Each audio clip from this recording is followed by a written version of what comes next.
Muy bien.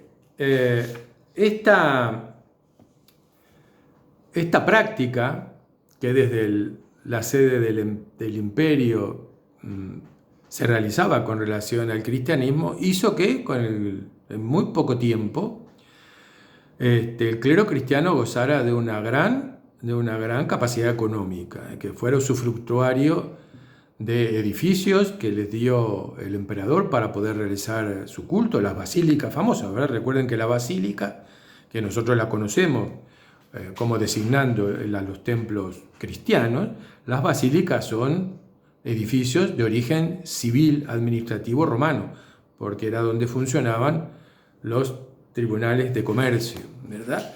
Y esos edificios fueron los que les otorgó el emperador a los cristianos para que pudiesen desarrollar su culto, dado que mientras no estuvieron aceptados abiertamente no tenían edificaciones importantes para realizar sus ritos religiosos. O sea que el emperador Constantino los dota no solo de dinero, porque son pagos, son cargos pagos, porque aparte les dota de dinero para que puedan realizar todas sus labores, sino que también le otorga edificios, con lo cual en muy poco tiempo el clero ortodoxo cristiano se vio enormemente enriquecido, ¿verdad?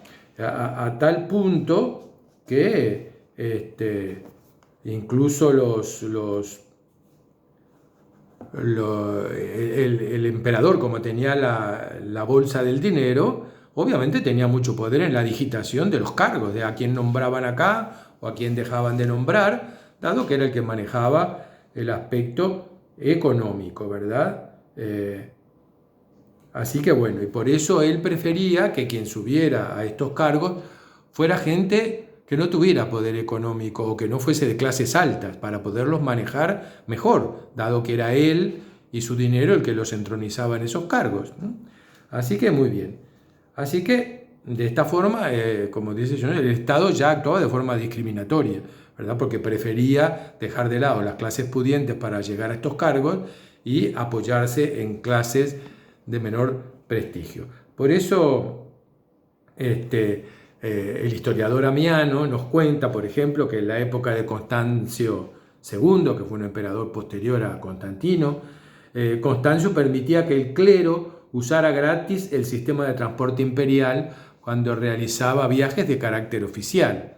Era una norma discriminatoria en favor de los obispos ortodoxos romanos, ¿verdad? A los que se oponían a la ortodoxia romana, bueno, los perseguían y todas estas cosas no funcionaban con ellos. Por eso también el rito romano se convierte en el rito ortodoxo de la Iglesia cristiana, porque tiene atrás el poder del imperio y todas estas cosas actuando a su favor.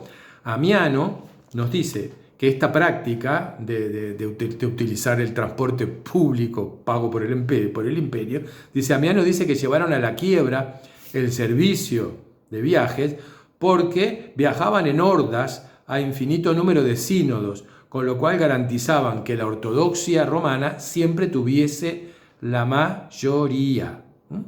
Y se perseguía a los que se apartaban de la ortodoxia marcada por el obispado de Roma. Muy bien. Hubo algunos emperadores que intentaron romper este privilegio de que gozaba el clero cristiano, como fue un poquito después de Constantino, Juliano el Apóstata, que intentó tirar para atrás, cosa que ya no pudo porque ya el Estado estaba demasiado comprometido con el sistema jerárquico cristiano y por lo tanto no pudo hacerlo, ¿verdad? Por ejemplo, fíjense lo que hizo Juliano: ordenó que los sacerdotes de las diferentes sectas cristianas y sus partidarios fuesen admitidos todos en su palacio y expresó cortésmente su deseo de que, resueltas sus disputas, cada uno pudiera seguir sus propias creencias sin estorbo o temor, tanto ortodoxos como heterodoxos. Creyó que la libertad de discutir sus creencias sencillamente ahondaría las diferencias, de modo que nunca tendría que enfrentarse al pueblo común unido. Comprobó a través de la experiencia que no existen bestias salvajes que se muestren tan hostiles frente a los hombres como es el caso de los cristianos unos frente a otros. Palabras textuales de Amiano. Muy bien, o sea que no se pudo luchar contra esto, la riqueza del clero cristiano continuó en aumento y por primera vez aparecen protestas contra esta situación recién en la segunda mitad del siglo IV, o sea que a partir del 350. Y nos dice textualmente Johnson: en la segunda mitad del siglo IV hallamos por primera vez indicios de protestas públicas contra la riqueza del clero cristiano y el esplendor de sus edificios. Y algunos autores cristianos toman nota de esto y lo dicen específicamente. Por ejemplo, San Jerónimo escribe: nuestros muros relucen con oro, y el oro resplandece en nuestros techos y en los capiteles de nuestros pilares.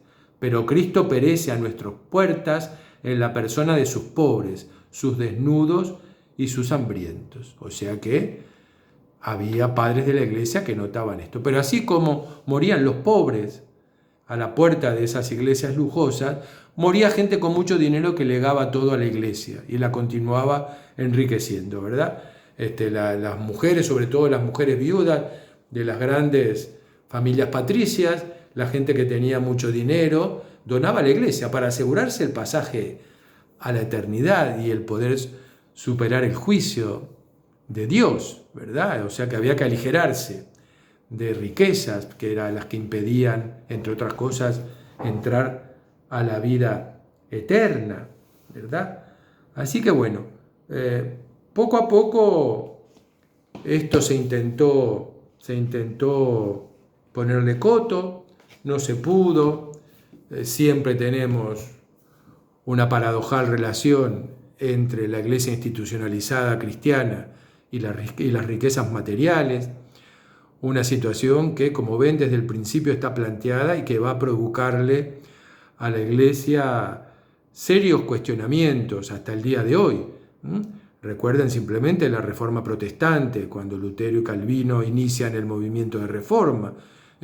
Sobre todo Lutero, escandalizado por la venta de indulgencias para recabar fondos para la construcción de San Pedro, que vendían la entrada al paraíso, igual que nosotros vendemos las entradas al teatro o al estadio para ver un partido de fútbol, ¿verdad?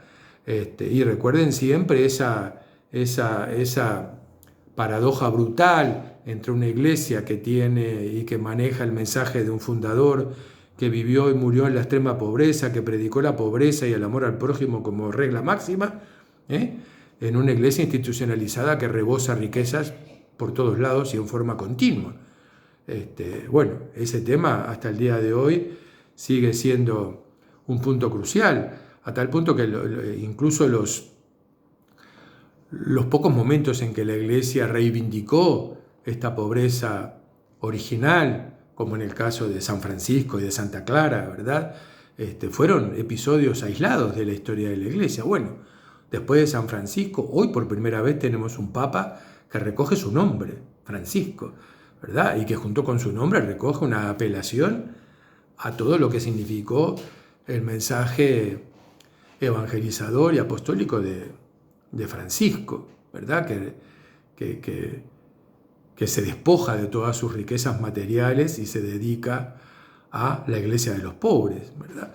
Es decir, es una temática que, como ven, es una temática común a las clases sacerdotales de todas las religiones.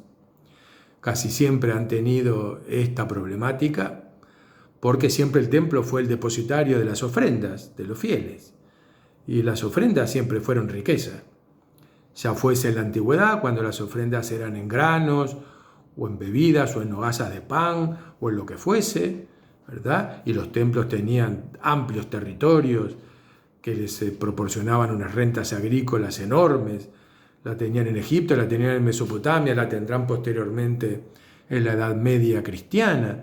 Todas estas historias están íntimamente ligadas a la historia de las religiones, ¿verdad? El poder económico, el poder religioso, el poder militar y político, son todas patas del mismo taburete y se sostienen las unas a las otras, son funcionales las unas a las otras.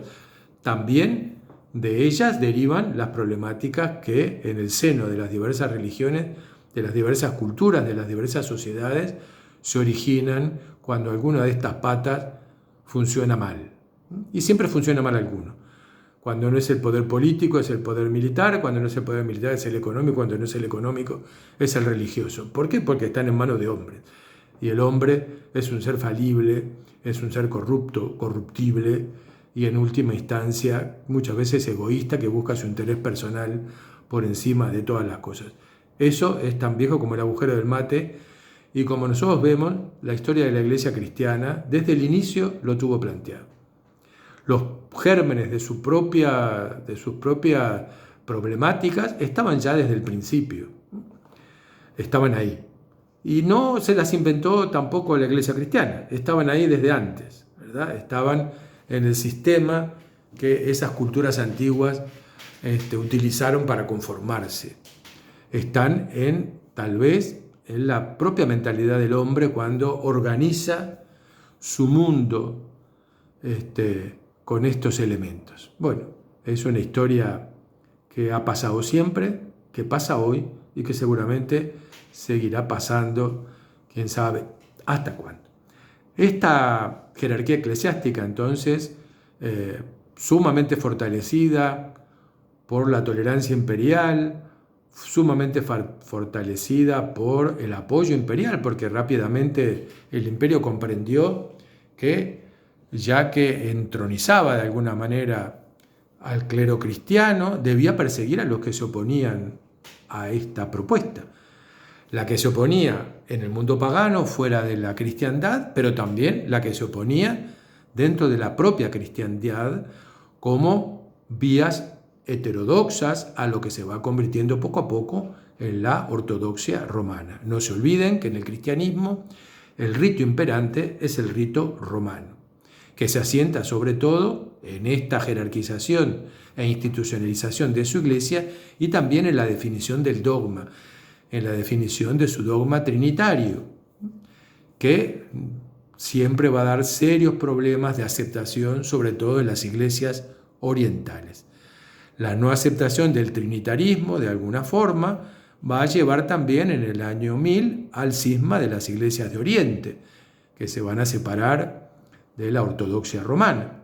Y también explica que todas esas zonas del este, que no aceptan nunca de grado, nunca lo aceptan en definitiva, nunca se lo terminan de tragar el tema de la Trinidad, porque lo consideran una forma desviada de monoteísmo, ¿verdad? Es casi volver a un politeísmo, ¿verdad? No hay un solo Dios, hay tres: Dios Padre, Dios Hijo y el Espíritu Santo, ¿verdad?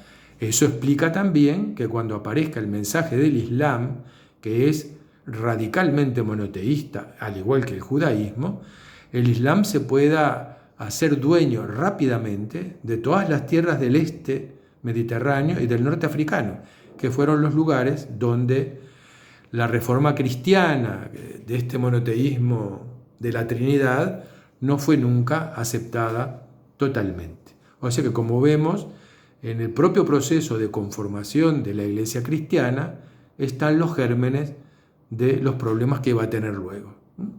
Los problemas de la reforma protestante, en parte por el tema político y económico, en parte, ¿verdad? Porque también tiene causas religiosas, obviamente, y también el tema del gran cisma de Oriente y luego, desde el siglo VII en adelante, la penetración rapidísima y tremenda del Islam en tierras donde el cristianismo no había logrado asentarse en su formulación romana. Muy bien, vamos a ver cómo el poder de este clero, que a partir de Constantino I empieza a fortalecerse, cómo va a encontrar luego otra vía fundamental para asentar su dominio. También una vía que va a estar como germen de otro de los procesos de su propia destrucción, que es cuando se instaura el poder de perdonar los pecados. Muy bien, esa es una temática que veremos a partir de la semana que viene. Espero que disfruten mucho de estos días. El tiempo anda más o menos, ¿verdad? Ahora estaba lloviznando un poquito y espero que disfruten de un lindo fin de semana y nos reencontremos la semana próxima. Un beso a todos, que pasen bien.